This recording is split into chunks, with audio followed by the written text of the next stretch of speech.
Hey guys, I'm back with part 2 of my health story going on lately these past few months. This is going to be my TMJ story.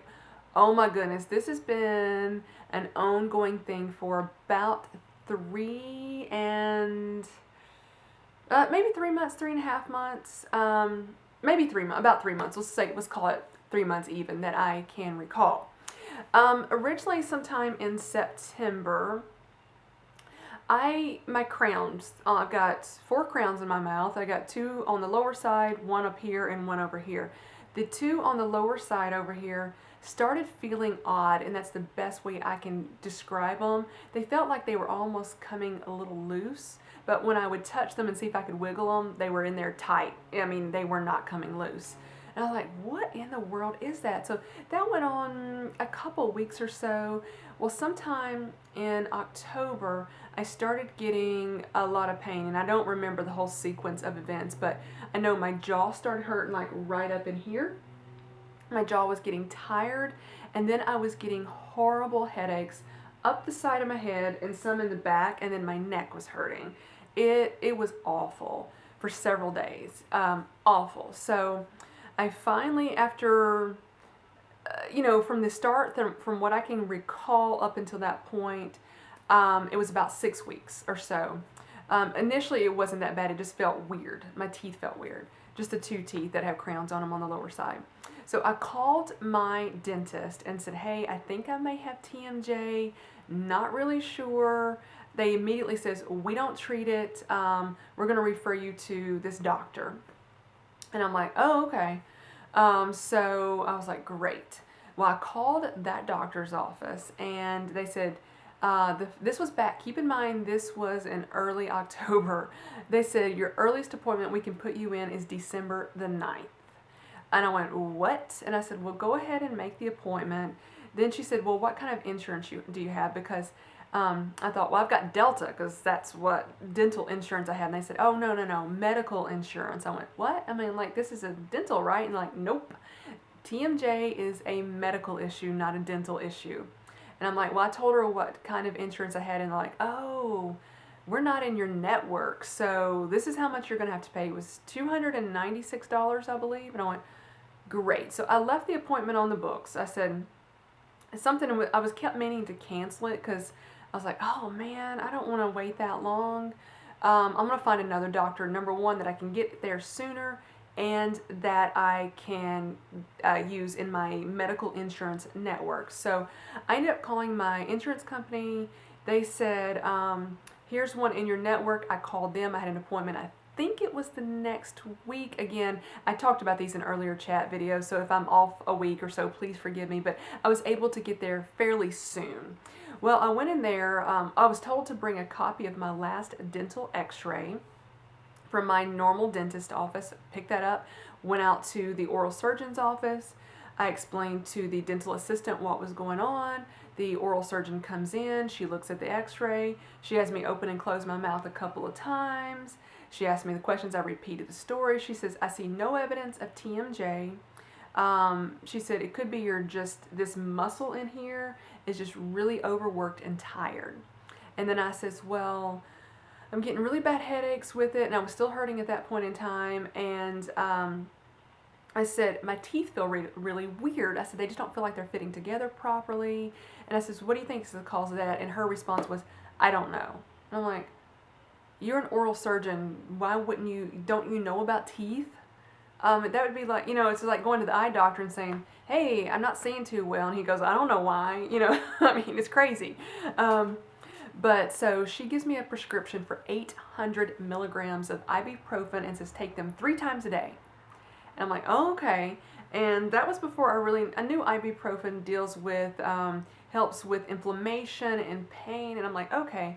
I never had any experience with 800 milligrams before at all. I've taken the over-the-counter Advil or the generic ibuprofen or Motrin, whatever. I've taken those, but they never seemed to bother me before. So I get that prescription. I remember it was on a Wednesday. I take it Wednesday night, doesn't bother me. Take it Thursday morning, doesn't bother me. Thursday at lunch, I took it before I ate lunch, and got very, very sick. Then as soon as I ate lunch, I felt better. Took it Thursday night, felt fine. Took it Friday morning, Friday at lunch, felt fine. Friday night I took it, I ate, took it Friday night and got sick as a dog. I mean, I was so, so, so sick. And then I was like, ooh, I don't know. I don't like that. Saturday morning I got up, I ate a lot. I made sure I ate, took it, got so sick. I was sick I remember this vividly because when you're that sick, you remember it. Got so sick Saturday morning. And so I was like, I'm never going to take another one of these 800 milligrams. Well, Sunday morning it's up, I'm back in pain again. It's like, oh, I'm in so much pain. So I broke down and took another ibuprofen at lunchtime on Sunday. And I said, I'm going to eat a big lunch, make sure my stomach is full, so this won't bother me. Immediately got sick again and was sick for several hours. So I was like, never taking those again. I ended up making an appointment with my primary care physician the next week. I really wanted to see her. I just needed to talk to her about several things. I ended up pulling my neck that same week. It was just a mess. I looked quickly to the right and pulled something in my neck. So that happened, another stressor. Told her what was going on, and she said stop taking those 800 milligrams. She was a bit appalled, I would say, at this oral surgeon. I went through my symptoms with her. She's like, I hate to disagree with another doctor, but she's like, I really think you do have TMJ. She says you could probably go ahead and take 400 milligrams of ibuprofen, just cut it back, just go back to the normal over-the-counter stuff. Well, I kept doing that for a while, and then I was like, she said, and keep in mind, I never canceled the appointment with the first oral surgeon. That was going to cost me almost $300 for the consultation. So I kept the appointment. She says, I really think you should go to that appointment and see another doctor and find out. And she said, you may end up, she looked at my teeth. She says, they look like they're a bit out of alignment. I had braces years ago. I had a retainer on the back of my teeth for about 25 years. It popped off a couple years ago, and ever since then my teeth are starting to go crooked on the bottom half. The top ones seem to be pretty good. So I was like, okay, I'll keep an appointment. That was in early November, so about a month ago. Had that appointment with her. So Wednesday, December the 9th, finally rolled around. And I went to the appointment, and they sent me, prior to that, they sent me some paperwork in the mail. I had to fill out all this paperwork, and they said, we recommend that you bring somebody else with you to be in there with the consultation, because we're going to give you so much information, you need to hear it, somebody else needs to hear it as well. So I drug my mom along with me, and I'm like, I'm sorry for making you come, but they really requested it. So she's like, okay, no problem. So she goes with me to the appointment. We get there, and let me see. They pulled me back a few minutes after the time I should have been taken back there. So one of the dental assistants, she sat down with me and asked me all kinds of questions about head injuries that I may have had in my past, and how old was I when I had this head injury. And I'm like, I don't really recall too many head injuries in my life. She was like, how many car wrecks have you been in? And I'm like, oh, okay. I told her that. Did you ever hit your head? When did you hit your head? And I was like, there was like 3 times I recall, 2 times I remember being hit in the head. One other time I may have been hit somewhere else with a baseball. I was so young, I don't even know if I remember it or if I remember people telling me about it. My mom didn't even remember it, so we didn't really even count that one. But when I was 8, 9, or 10, don't really remember, I was playing volleyball, and I accidentally hit myself in probably the right eye. I'm left-handed, but when I hit a volleyball or something, or if I don't generally go play volleyball anymore, that's been years ago, but if I was to play softball, I bat or hit right-handed. I'm a little bit ambidextrous. So I hit myself, I missed the volleyball, hit myself in the eye. That was when I was, 30 years ago. And then about 10 years ago, I just happened to remember this because you're trying to think, how many times have I been hit in the head? I got onto an elevator, and there was a glass wall where you could look outside, and I looked close, and I didn't realize the glass was so close, and I cracked my nose. I didn't break it or anything, but I hit my nose pretty hard. So those really were the only instance that I ever recall getting hit in this area. I have no other recollection. So we went through all that. Finally, the oral surgeon comes in, and he sits down, and I'm telling you, I have heard more about TMJ than the normal person should ever hear about TMJ. It was a ridiculous amount of information. They just let me have it. And never in my life knew so much pain and suffering was caused by TMJ. And he basically said that, oh, somebody's texting me. I'll get that later. You may hear it go off again. But he said basically from here, somewhere around in here, up can hurt. At least it's going to get your shoulders, your neck, and your head. If you have TMJ anywhere in that area, can hurt. He said that he has had patients come in who thought they have had brain tumors, but they tried to find them, can't find a brain tumor. It turns out it was TMJ. He said a lady, he had a patient, she was 30 years old, had 23 years of headache, nonstop headache for 23 years. Finally came in, he diagnosed her with TMJ. When it's that bad, he can actually give you a shot in this area in the nerve. And he said basically it's the same stuff they use when they numb your mouth when you go have a filling. He'll give you a shot and it's immediate headache gone. Neck aches. I was having up the side temple areas. That's where you would have a headache for the most part. Aching to jaw. Teeth don't fit together. I mean, we went through so much stuff.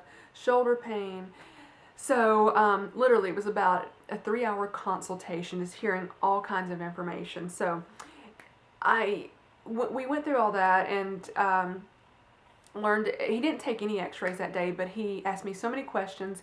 He heard the popping. He could feel the popping. It's on the right side of my face. And he said, basically, if you have one symptom of TMJ, you have TMJ. That's what he said. He says, and what causes TMJ? I've heard so much people say it's either caused by grinding your teeth or clenching your teeth. According to him, and he is one of the world's, I found out, he's one of the world's leading experts on TMJ. He said he was kind of bragging on himself, but people from all over the country will fly into Nashville and will go see him. There goes the phone again. If I don't look at it, it goes off twice. So people come in from all over the country, maybe even outside of the country, come in to see him because he is an expert. He also teaches at Vanderbilt on this subject. He's been published many times. So I'm hearing all this information and learning it all. And then he goes through and says, if you decide to go in with treatment, here's what we're going to have to do. And so the whole procedure, I mean, it just goes on and on and on. And then he talks about pain. And then here's what I did not like. And I really did not like about this, because he was like, well, he would touch something and he's like, is that painful? And I'm like, well, no, not really. I just feel some pressure. And he says, stop. He said, pain is, there's a huge spectrum of pain. And he said, basically, if you scratch yourself or you get an itch, that's actually considered pain in the medical world. So just something as small as an itch where you're just, you might go up there to scratch your head, that's considered pain. And I went, what? So at that point, he wanted me to really reassess what hurts. And here's what I didn't like. He would come up here and grab like this area and he would squeeze it hard. And he said, does this hurt? I went, yeah, that hurts. You're pinching me. So I'm really reluctant. It was almost like, he said, and I'm not hurting, he said, keep in mind, I'm not doing this to actually cause you pain. I'm trying to diagnose you. But to me, if somebody just came up here and did this and just kind of massaged my neck or even squeezed just a little bit, that doesn't hurt. But he literally clamped down and pinched me. And I'm like, yes, that hurts. And so he would mark that, yep, you're in pain. And I'm like, that makes me a little bit wary, because I'm thinking, are you trying to sell me on this? And another thing, if you guys have ever sat down and been to a timeshare presentation, that's what that was like. The whole situation was almost like sitting there listening to a sales pitch. That he's convincing me, yes, you do have TMJ. I do believe I have it, because I have most of the symptoms other than my jaw locking. So I do have it. But after I was with him for about 2.5 hours, he sends another doctor in. This other guy goes through videos to show me what a normal joint looks like, what an abnormal looks like, and then showed me all of the former doctors' publications, how many times he's been published, the studies, what they found out. And I'm probably going to be misquoting them, but he has got anybody that he has treated for TMJ, I believe it was 96%, and I may be off on the numbers, but it was in the high 90s percentage of people he was able to get like 80 something percent back to normal in what he does. He can pretty much, if somebody's jaw locks, he can unlock it. He did say, this I found out was interesting, if your jaw has been locked for more than 6 months, you're pretty much out of luck. And what he meant by that was, he says, if you come in within 6 months, I can get your jaw unlocked. He said, I do it almost every time. And he said, he said, of everybody that's come in after having their jaw locked for 6 months or longer, he said, this man is 65 years old. He said, I've only unlocked 4 people's jaws who have waited 6 months or longer.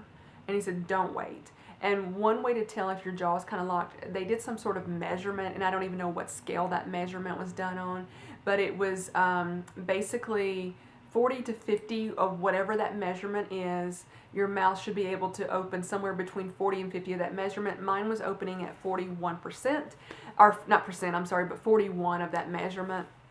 So, you know, by that, I've got enough opening that my jaw is not locked. So we went on. So finally the other doctor came in. Let me get back to him.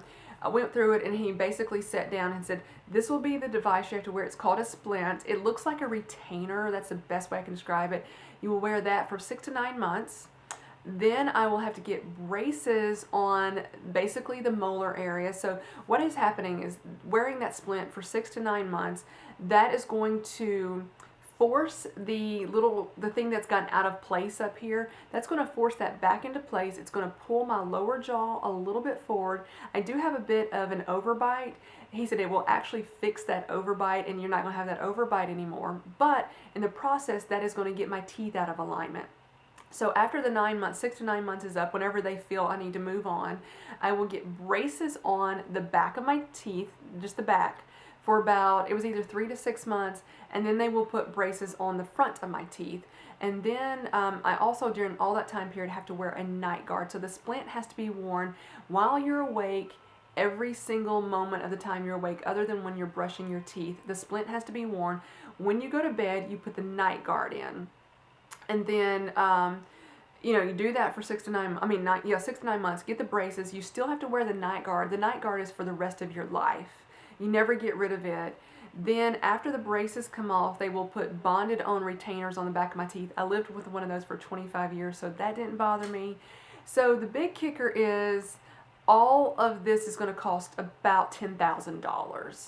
And I was like, oh my goodness, and I don't even know if my insurance will pay for it. So I'm in a quandary right now. They told me that I should hear from the insurance company in about 6 to 8 weeks. They went ahead and filed something on Wednesday.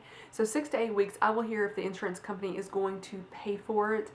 If the insurance company does pay for some of it, I will be reimbursed part of that money that I spent on Wednesday, the $296. I don't know how much. It may be all, it may be nothing, or partial. I don't know. You know, it may be, may or not be. So if they're not going to pay, roughly, I'm going to have to pay somewhere in the neighborhood of 10 grand out of my own pocket if I choose to go for treatment. So I went ahead and scheduled an appointment for February, because that will give the insurance company enough time to make a decision. They says if they are going to pay, but you start treatment before they make a decision, they will not pay at that point. So you have to wait for the insurance company to make a decision first, then you start treatment, is what I was told. Because so that I realized, I'm sorry, it's been a rambly video and a long one. I realized I think I skipped over the causes of TMJ. How did I miss that? I was saying earlier that a lot of people think it's caused by grinding your teeth or clenching your teeth at night. He basically said it's caused by trauma to the face. So if somebody punches you in the face over here or over here, that could easily cause TMJ, or if you fall and hit your head, that can cause TMJ. So that's why they want to know, how many times have you been hit in the head?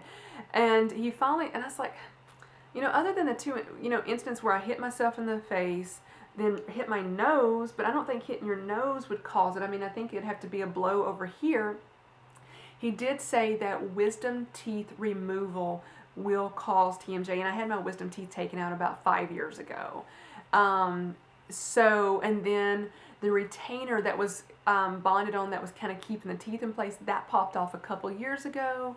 So I am under the impression that the wisdom teeth caused the TMJ on my right side.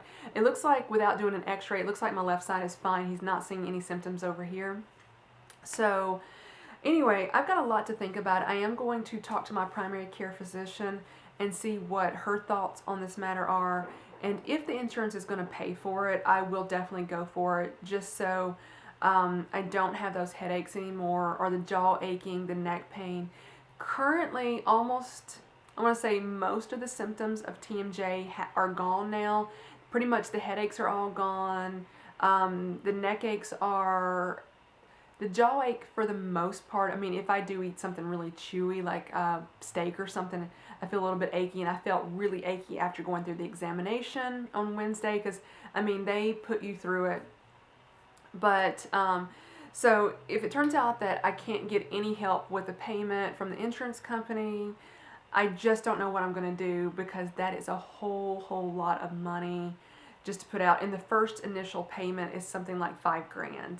And at this point in my life, I just can't write a check for that. So I've got a lot of thinking to do, so I'm going to keep you guys updated later on whether or not I go through the treatment.